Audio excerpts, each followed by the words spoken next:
Baik, Bismillahirrahmanirrahim. Assalamualaikum warahmatullahi wabarakatuh. Selamat pagi adik-adik semuanya. Perkenalkan, nama saya Ahmad Sofyan, kakak pengajar IPS dari Nurul Fikri Bekasi.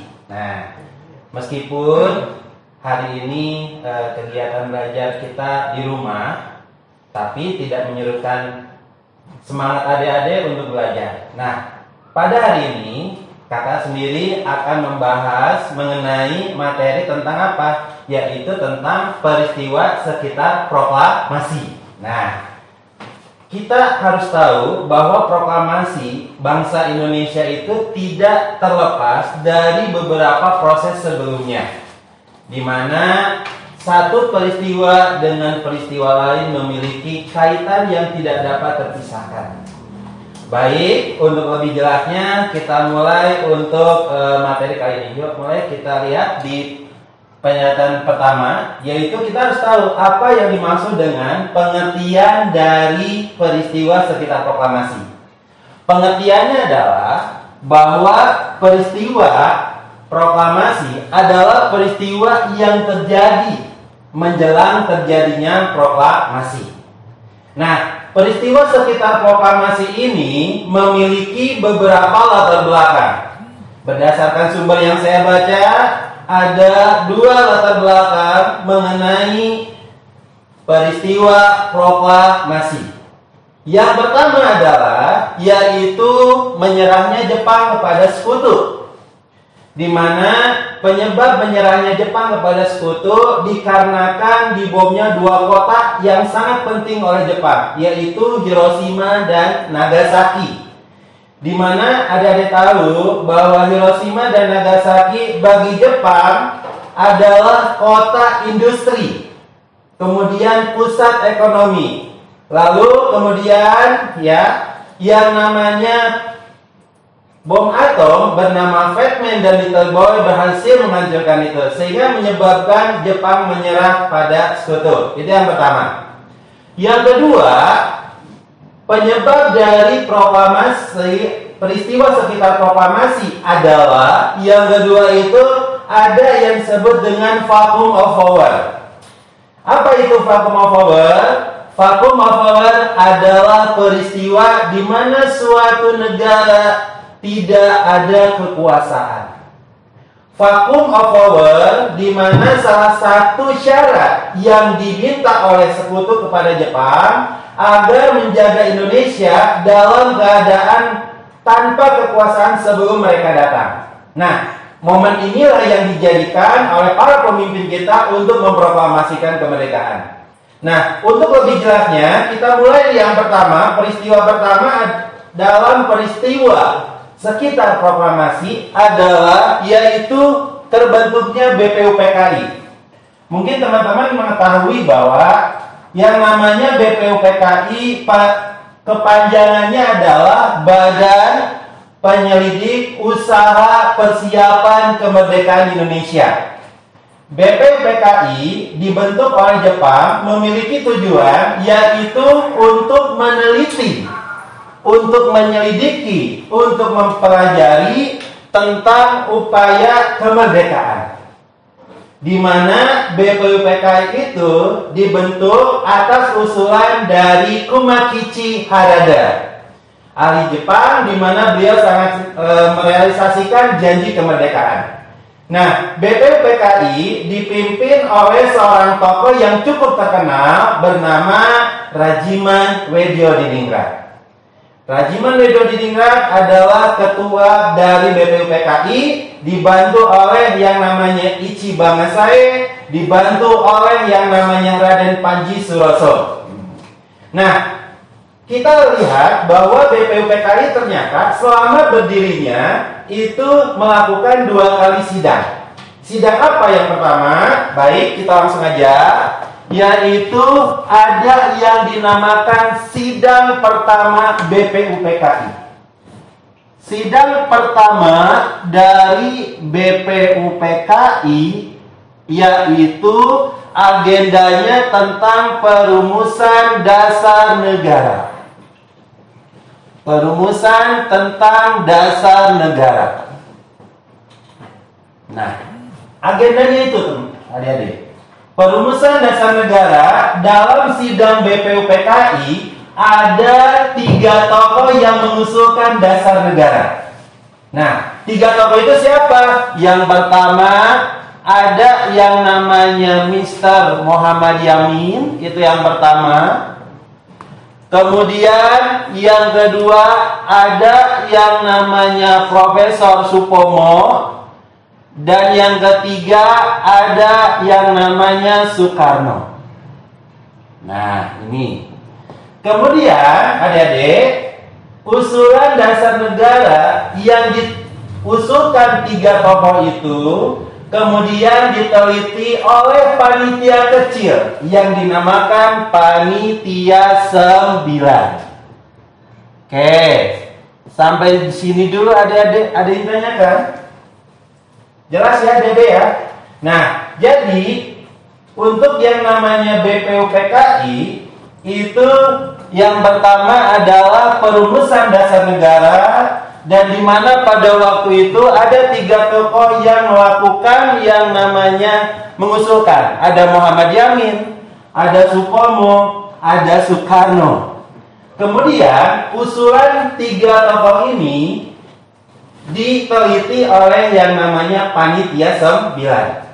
Lalu hasil Panitia 9 itu nanti dinamakan dengan Piagam Jakarta. Nah, ini Piagam Jakarta. Oke, sampai sini dulu ya untuk yang namanya BPUPKI. Nah, setelah sidang pertama selesai, BPUPKI kemudian bersidang untuk kedua kalinya. Nah, di mana sidang kedua dari BPUPKI ada beberapa hal. Sidang kedua BPUPKI ada beberapa hal yang dibahas. Nah, apa aja Pak yang dibahas dalam sidang kedua BPUPKI? 1. Mengenai wilayah. 2. Mengenai bentuk negara. Kemudian 3. Mengenai yang namanya ekonomi, kemudian pendidikan, dan lain-lain. Oke. Ini untuk agenda sidang kedua dari BPUPKI. Lalu berikutnya nanti terbentuk yang namanya panitia kecil. Nanti panitia Undang-Undang Dasar, tokohnya bernama Soekarno, itu yang pertama. Yang kedua, pendidikan, nanti tokohnya adalah Ki Hajar Dewantara. Dan yang ketiga, ekonomi adalah Muhammad Hatta. Nah, begitu. Lalu berikutnya ada yang dinamakan di bidang yang namanya pertahanan negara. Pertahanan negara ada yang dinamakan Abikusno Cokro Suyoso. Nah, BPUPKI setelah bersidang kemudian tugasnya digantikan oleh PPKI, Panitia Persiapan Kemerdekaan Indonesia. Oke, baik, sampai sini dulu ya adik-adik, ada yang tanyakan? Baik, kalau misalkan tidak ada, kakak lanjutkan lagi ya adik-adik ya. Slow aja ya. Kita masuk berikutnya, ada PPKI. Nah, tapi sebelum itu adik-adik ya, setelah peristiwa pertama BPUPKI, lalu berikutnya ada peristiwa yang kedua yang cukup terkenal, yaitu ada yang dinamakan peristiwa Rengas Dengklok. Nah, kita masuk berikutnya, ada peristiwa Rengas Dengklok. Rengas Dengklok. Nah, adik-adik, ada yang tahu Rengas Dengklok di daerah mana? Nah, Rengas Dengklok ada yang dinamakan ya Oke, ada yang dinamakan di peristiwa Rengas Dengklok ini, Rengas Dengklok, kalau ada tahu, itu terdapat di Provinsi Jawa Barat, terdapat di Kota Karawang.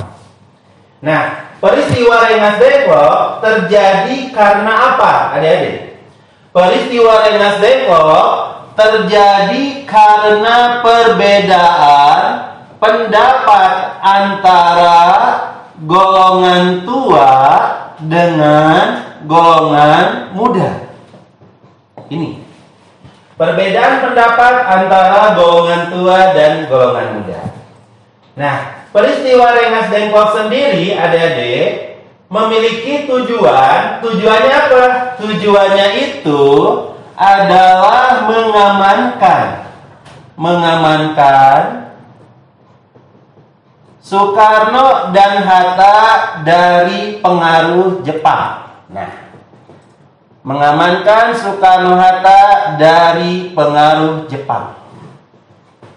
Nah, kemudian, Kak, kenapa harus diamankan? Soekarno dan Hatta itu kenapa harus diamankan? Karena pada waktu itu Jepang berusaha menyingkirkan tokoh yang dianggap membahayakan bagi Jepang. Nah, lalu peristiwa Rengas Dengklok sendiri terjadi tanggal 16 Agustus 1945, di mana yang menjadi tokohnya adalah golongan pemuda, adik-adik. Nah, golongan pemuda, di mana pada waktu itu golongan pemuda memiliki semangat yang tinggi untuk mengamankan Soekarno dan Hatta. Nah, lalu peristiwa Rengas Dengklok ini sendiri kemudian nanti ceritanya itu nanti Ahmad Soebardjo menyusul ke Rengas Dengklok karena mengetahui Soekarno dan Hatta tidak ada di kota Jakarta. Nah, apa yang dilakukan oleh Ahmad Soebardjo ketika sampai di Rengas Dengklok? Ahmad Soebardjo melakukan negosiasi terhadap golongan pemuda untuk membawa kembali Soekarno dan Hatta dari Rengas Dengklok ke kota Jakarta. Singkat cerita, yang namanya kesepakatan disepakati. Golongan pemuda memperbolehkan Soekarno dan Hatta dibawa kembali dari Rengas Dengklok ke kota Jakarta. Tiba di Jakarta, Soekarno, Hatta lalu ke rumah Tadashi Maeda. Siapa Tadashi Maeda itu? Ada yang tahu? Tadashi Maeda itu adalah tokoh yang dianggap pro Indonesia, tokoh yang dianggap simpati terhadap perjuangan Indonesia, bahkan menyediakan rumahnya untuk penyusunan teks proklamasi. Nah, di rumah Tadashi Maeda ada sebuah peristiwa penting, adik-adik. Mungkin adik-adik masih ingat apa peristiwanya? Peristiwanya adalah penyusunan teks proklamasi. Nah, ini. Kemudian penyusunan teks proklamasi disusun oleh 3 orang. Yang pertama adalah Ahmad Soebardjo, itu yang pertama. Yang kedua ada Muhammad Hatta. Dan yang ketiga adalah Soekarno. Nah, apakah peran ketiganya?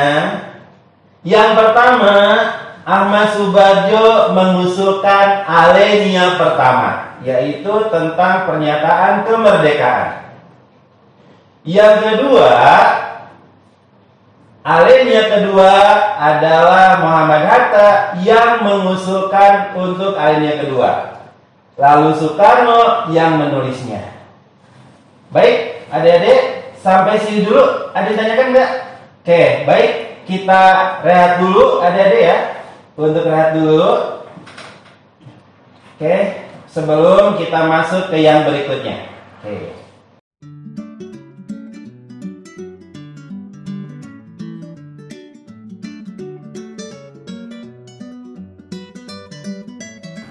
Ya elah Git. Nilai kayak gini, lu nggak niat sekolah ya? Ya elah be, nilai segitu aja juga susah banget dapetnya. Alasan bahaya lu tong.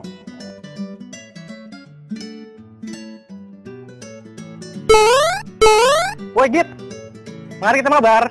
Yoi bro, ayolah kita mabar. Apaan?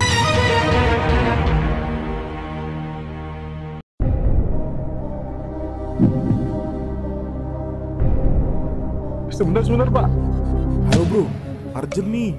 Babe gue marah gara-gara nilai rapot gue jelek. Terus ada temen ngajakin mabar, gue malah bilang iya lagi. Gue mesti bilang apa ya? Lu kebanyakan main. Yuk, bimbel DNF, tutornya 100% dari PTN, belajarnya bisa offline dan online. Serius lu? Ada bimbel yang kayak gitu? Ada dong, DNF sekarang lagi diskon 30%. Pakai kode referral gua juga nih, biar lu dapet diskon 100.000 lagi. Wah, oke bro, thank you informasinya. Wah, enggak beh, tadi cuma bercanda. Ayo cuma mau ikut bimbel DNF yang top.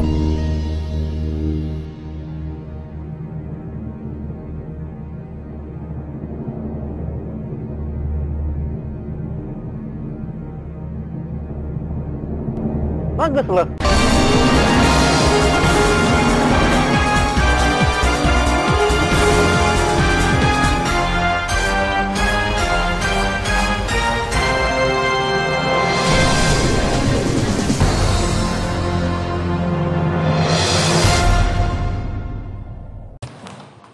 Oke. Nah, alhamdulillah ya, udah barusan iklan dulu. Nah, sekarang ketika penyusunan teks proklamasi sudah dilakukan, ada tokoh lain nggak Kak setelah mereka, setelah Soekarno, Hatta, dan Ahmad Soebardjo, itu ada tokoh lain. Dalam penyusunan teks proklamasi ada tokoh lain yang memiliki peranan besar terhadap bangsa Indonesia. Yang pertama, ada tokoh lain, yaitu ada Sayuti Melik. Kak, emang apa Sayuti Melik peranannya? Peranan beliau adalah mengetik teks proklamasi. Beliau mengedit beberapa kata-kata yang dianggap tidak perlu.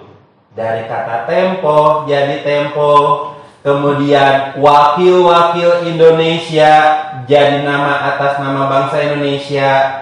Kemudian ada tulisan Jakarta hari 17 bulan 8 tahun 05. Nah, gitu. Nah, kemudian Kak, 05 itu apa? 05 itu berasal dari tahun Jepang, yaitu 2605. Di mana 2605 dimasehikan yaitu tahun 1945. Nah, selain Sayuti Melik, ada lagi nggak Kak tokoh yang berperan? Ada lagi, adik-adik. Siapa? Yaitu ada Sukarni. Emang Sukarni siapa Kak? Sukarni itu adalah tokoh yang mengusulkan Soekarno dan Hatta untuk tanda tangan dengan catatan atas nama bangsa Indonesia.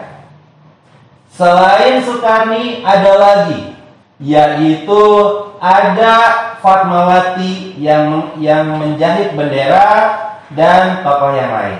Oke, baik, sampai sini ya penyusunan teks proklamasi sudah selesai. Lalu momen-momen yang ditunggu adalah momen di mana bangsa Indonesia. Nah, bangsa Indonesia memproklamasikan kemerdekaan. Baik, kita lanjut ya untuk slide berikutnya. Oke, baik. Nah, adik-adik, tahu nggak sih momen penting itu apa? Momen penting itu adalah sebuah momentum di mana bangsa Indonesia memproklamasikan kemerdekaan.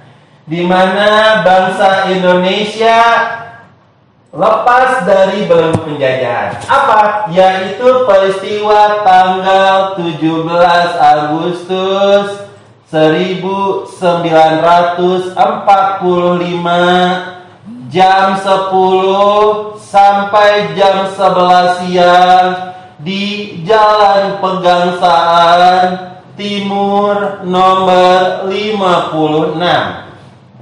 Nah, Kak, emang itu rumah siapa? Yaitu Jalan Pegang Sanimor itu adalah rumah Soekarno, adik-adik.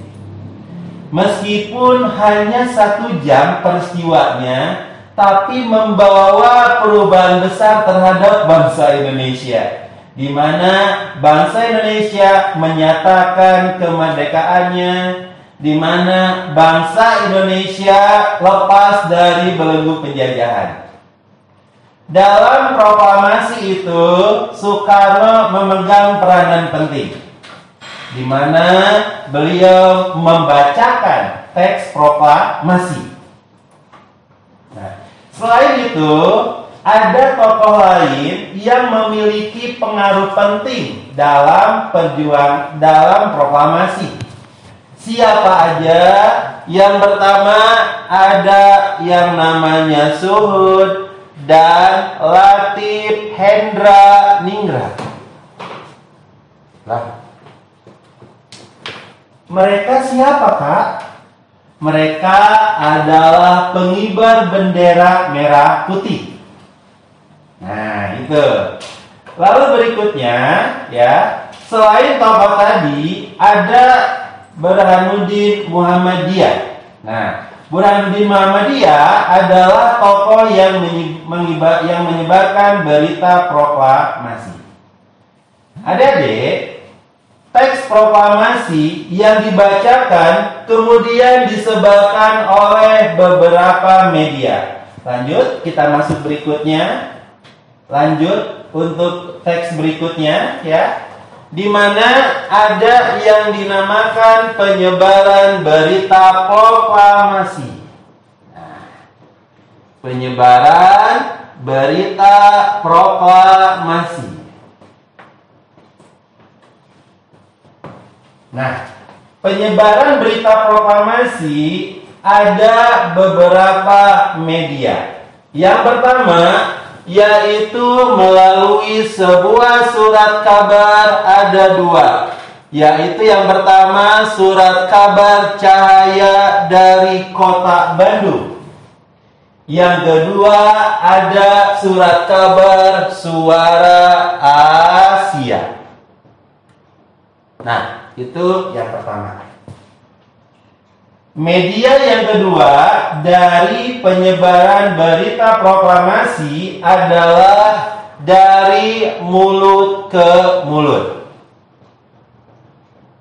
yang menjadi saksi dalam peristiwa itu. Lalu berikutnya, penyebaran berikutnya itu yaitu ada melalui sebuah radio. Nah, melalui radio, Pak adik-adik. Di mana radio yang dimaksud adalah Radio Honso Kondioko atau sekarang RRI. Media yang keempat yaitu Kantor Berita Domain yang sekarang jadi Antara. Dan yang terakhir ada yang namanya melalui kantor media Kantor Berita Jepang. Berikutnya itu melalui tokoh atau utusan daerah. Nah, sampai sini dulu adik-adik. Penyebaran berita proklamasi itu tidak secepat sekarang. Dulu penyebarannya bertahap. Kalau sekarang kan beda, bisa melalui medsos ya. Kalau dulu masih sederhana. Melalui beberapa tahapan, ada surat kabar, ada radio, yang ketiga ada yang namanya kantor berita, mulut ke mulut, dan utusan daerah. Nah, lanjut berikutnya ya, adik-adik ya. Lanjut berikutnya, yaitu materi tentang apa? Yaitu tentang dukungan terhadap proklamasi kemerdekaan. Baik, sebentar.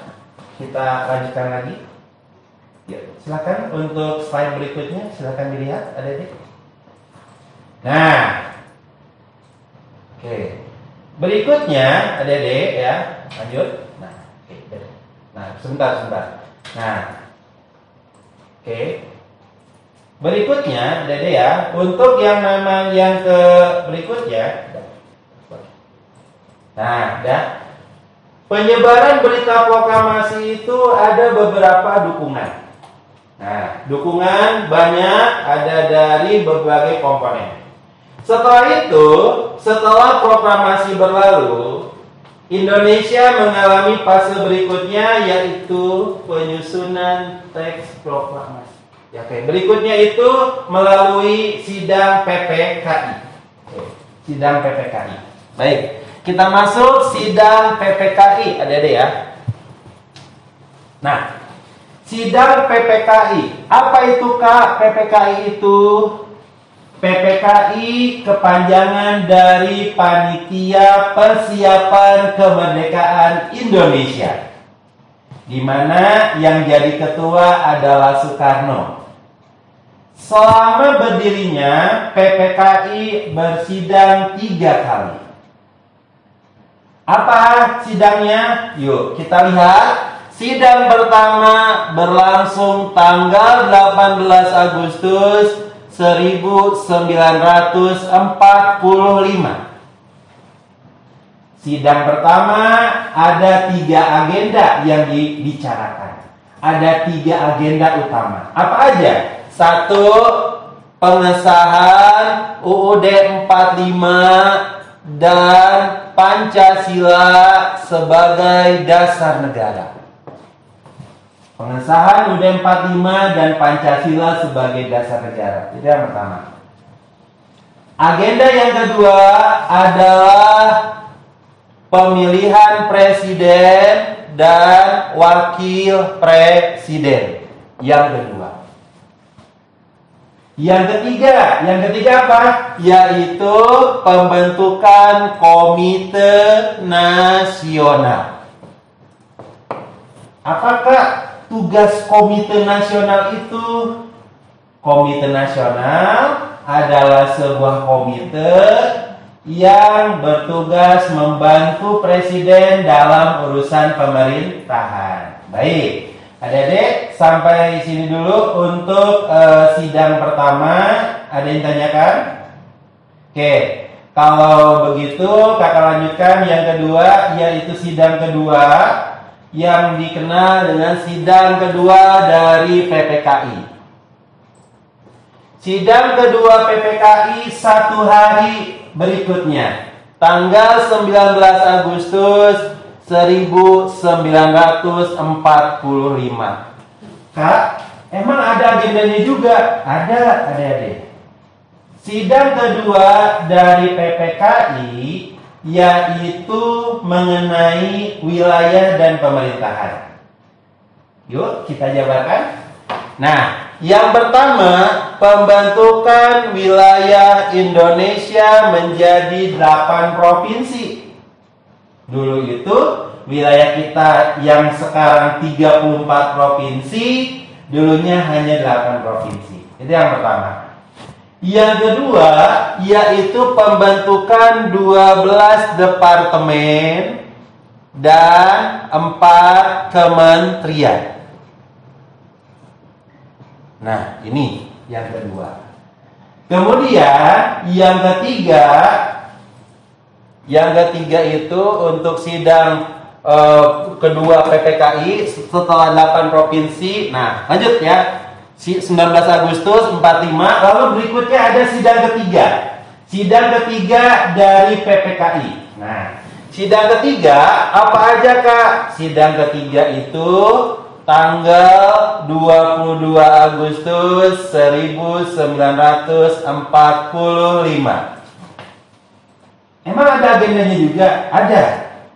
Agendanya yaitu 1. Pembentukan Partai Nasional Indonesia alias PNI. Agenda yang kedua yaitu pembentukan Komite Nasional Indonesia Pusat. Dan yang ketiga pembentukan BKR. Oke, baik, sampai sini dulu adik-adik untuk sidang PPKI dari 1, 2, dan 3. Oke, baik. Untuk Untuk lebih jelasnya, adik-adik bisa lihat lagi ya. Nah, baik, kalau begitu berikutnya ada dukungan terhadap proklamasi kemerdekaan. Nah, dukungan terhadap proklamasi kemerdekaan. Yuk lanjut. Nah, tercatat ada beberapa dukungan terhadap proklamasi kemerdekaan. Oke.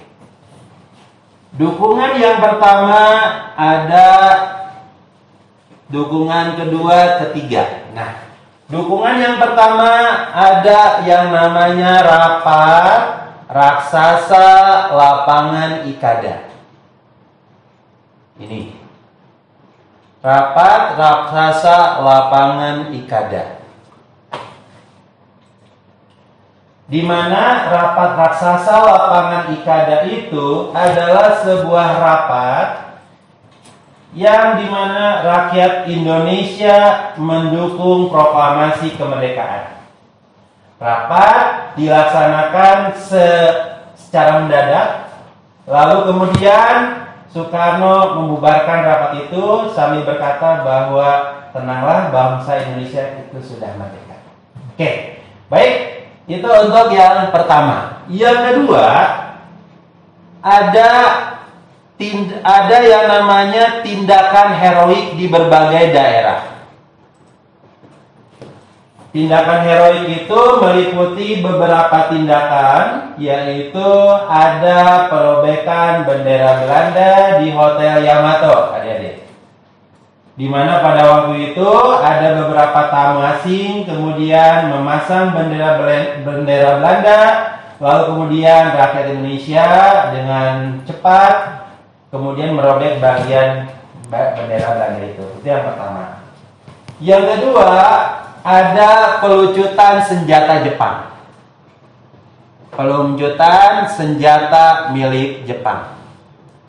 Pelucutan yang dimaksud adalah di mana senjata milik Jepang itu diambil alih. Oke, diambil alih oleh bangsa Indonesia sebagai modal untuk mempertahankan kemerdekaan. Nah, kemudian yang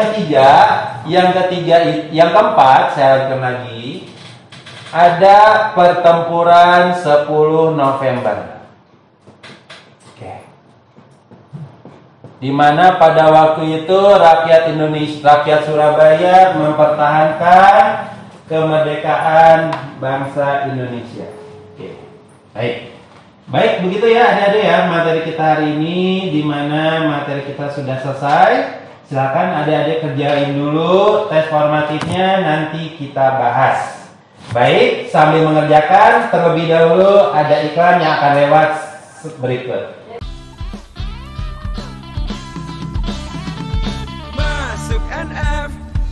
Sebelum masuk SMP favoritmu, masuk NF. Sebelum masuk SMA favoritmu, masuk NF. Sebelum masuk SMP favoritmu, masuk NF. Sebelum masuk SMA favoritmu, masuk NF. Sebelum masuk PTN favoritmu. Nurul Fikri, mendidik diri, mendidik generasi baru.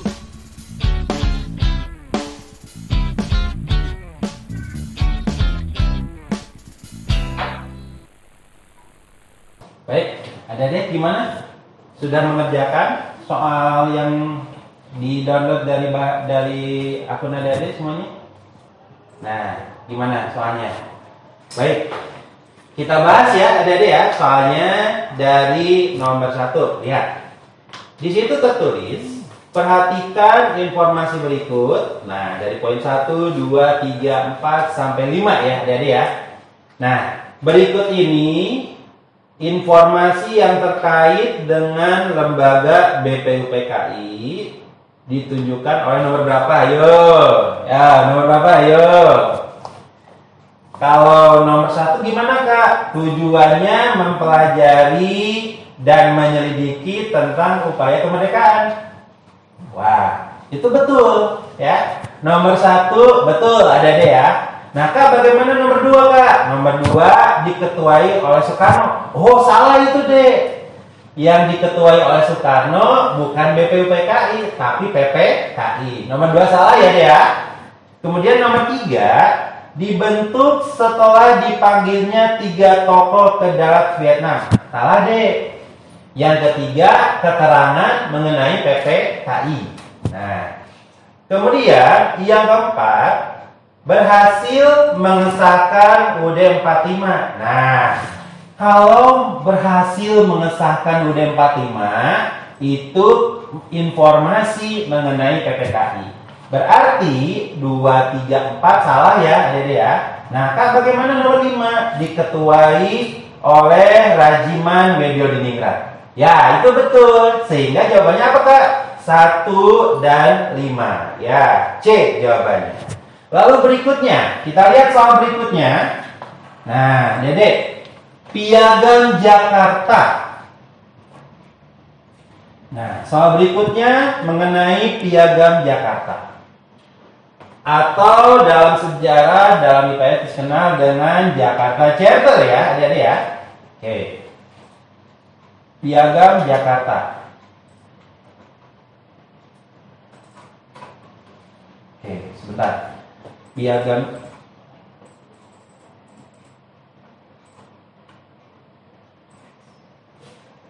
Oke, nah, Piagam Jakarta kita lihat, adik-adik ya.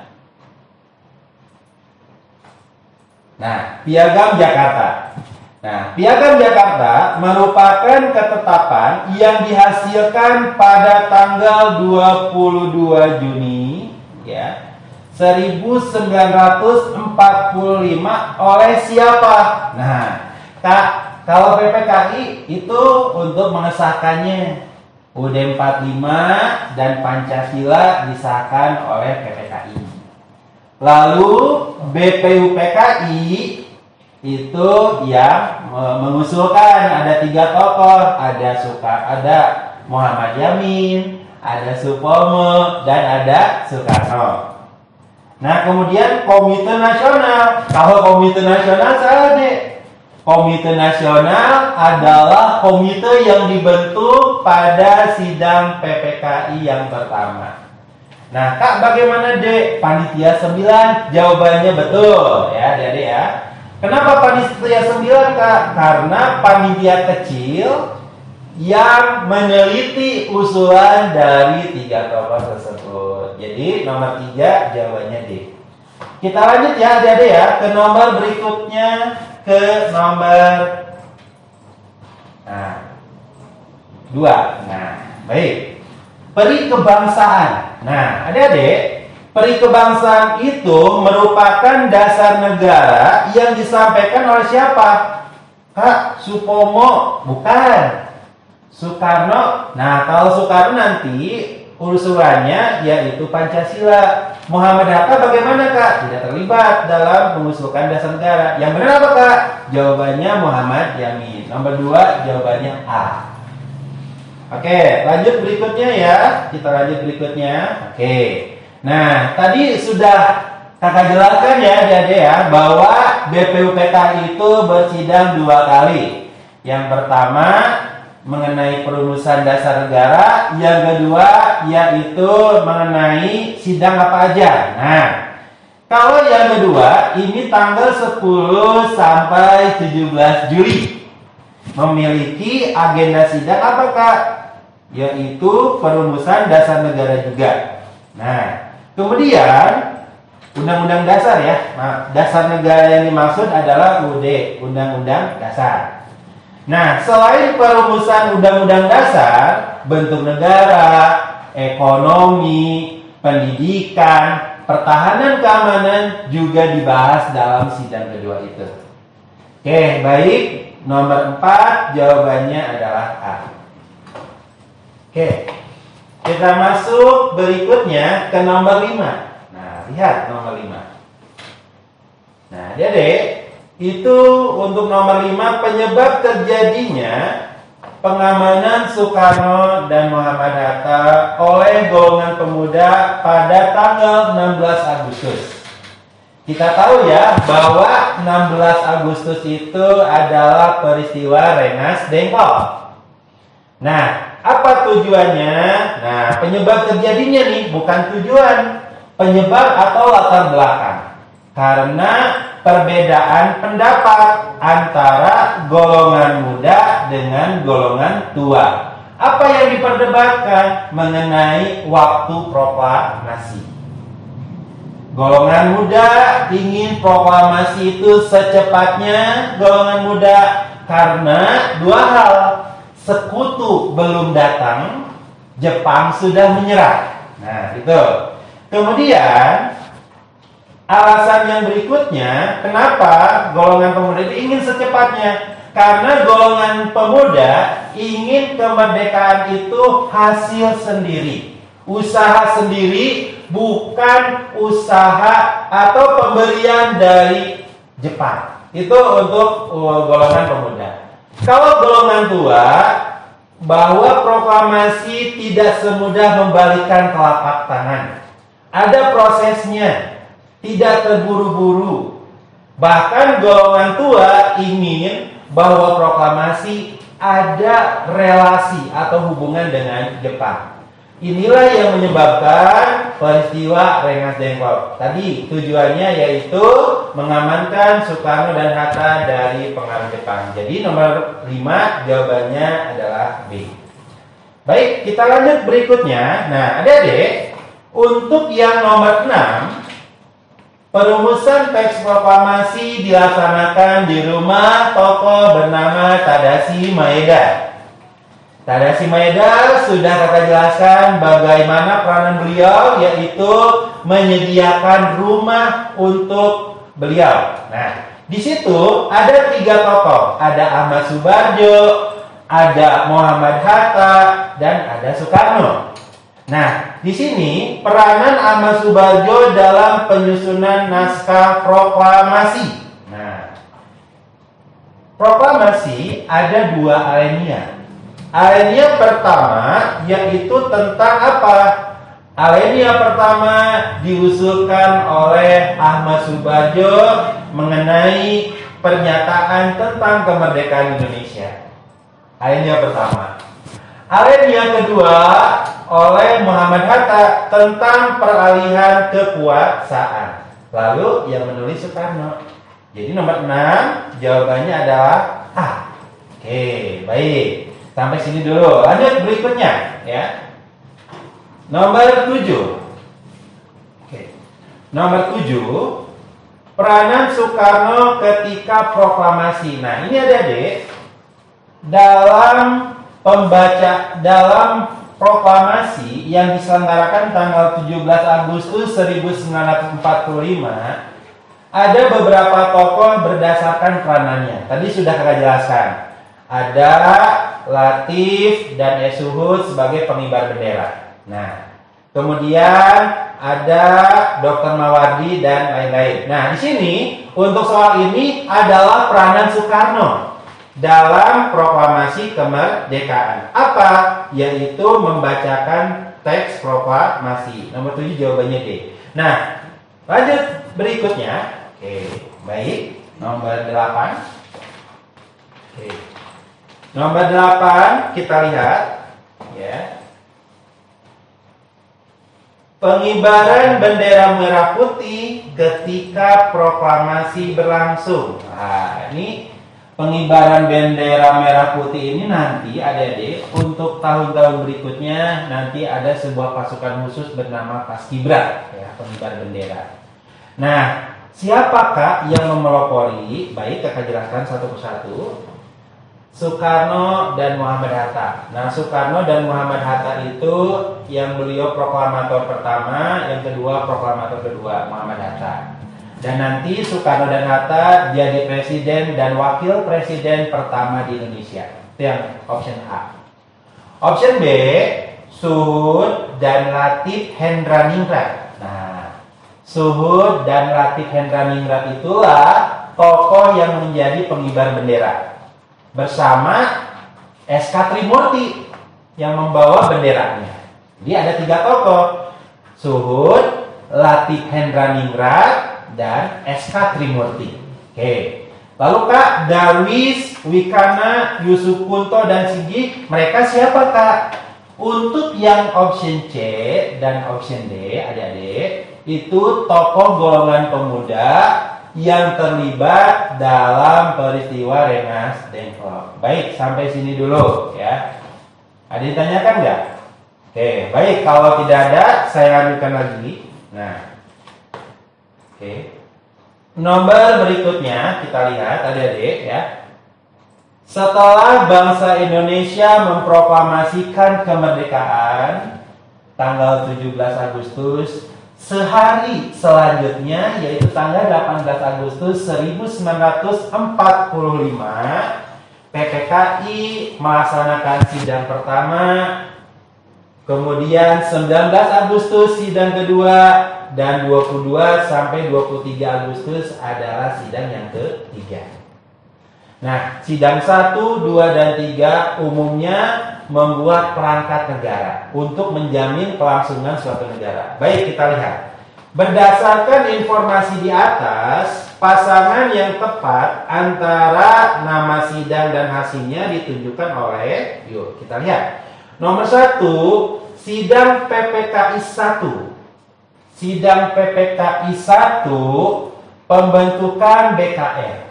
Nah, kalau pembentukan BKR itu bukan sidang pertama, tapi sidang yang ketiga. Nomor 1 salah ya, adik-adik ya.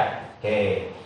Nomor 2, pembentukan Partai Nasional, PNI sebagai Partai Nasional. Wah, itu untuk sidang yang ketiga. Jadi nomor 2 silang ya, salah.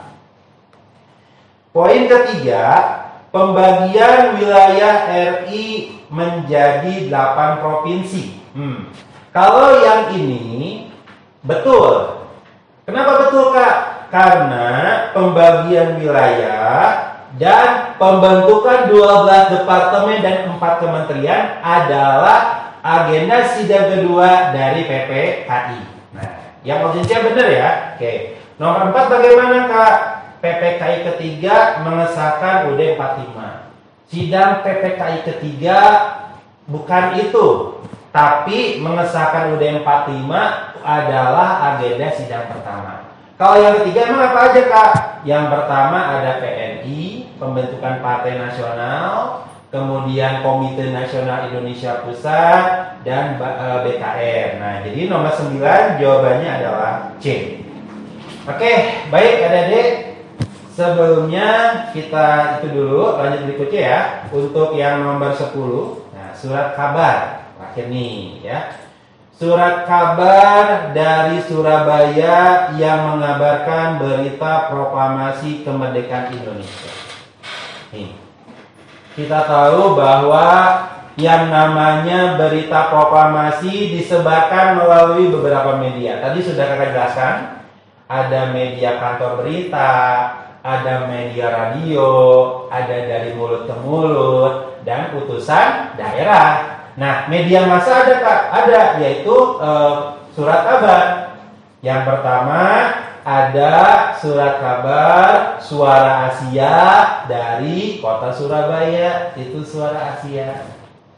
Lalu yang kedua Cahaya dari kota Bandung. Nah, jadi jawabannya apa Kak? Nah, berhubung di sini dari Surabaya, jawabannya adalah B. Kak, bagaimana option A, yaitu Cahaya? Kalau Cahaya itu dari kota Bandung. Kalau The Express itu emang apa Kak? Kalau The Express itu nama surat kabar pada masa pergerakan nasional. Lalu utusan India itu surat kabar pada masa pergerakan nasional. Baik. Itu ya adik-adik ya untuk pembahasan tes formatifnya. Barangkali adik-adik yang ditanyakan? Baik. Oke, baik. Nah ini ya adik-adik ya peristiwa proklamasi itu adalah peristiwa yang luar biasa, sangat berpengaruh bagi bangsa Indonesia ya. Nah, di mana bangsa Indonesia tanpa adanya proklamasi itu tidak akan seperti sekarang. Kita dari generasi penerus hendaknya melanjutkan apa yang sudah diperjuangkan oleh para pendahulu kita dengan mengisi kemerdekaan dengan kegiatan positif. Oke. Baik.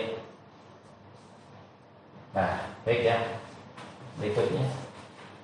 Baik. Nah, kemudian berikutnya ada ya.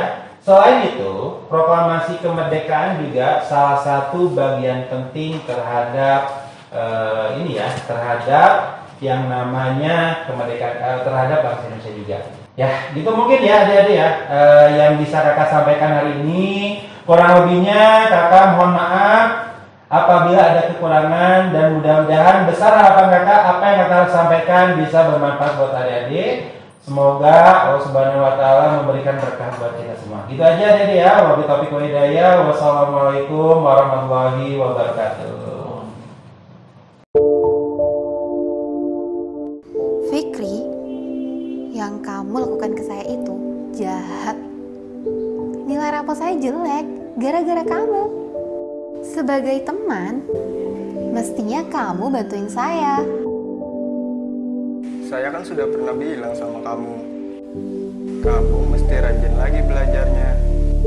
Iya, saya tahu. Tapi belajar sendiri itu susah banget, Fikri. Lebay banget sih. Kan ada bimbel Nurul Fikri. Segera daftar ke Nurul Fikri, ada diskon 30% untuk kamu.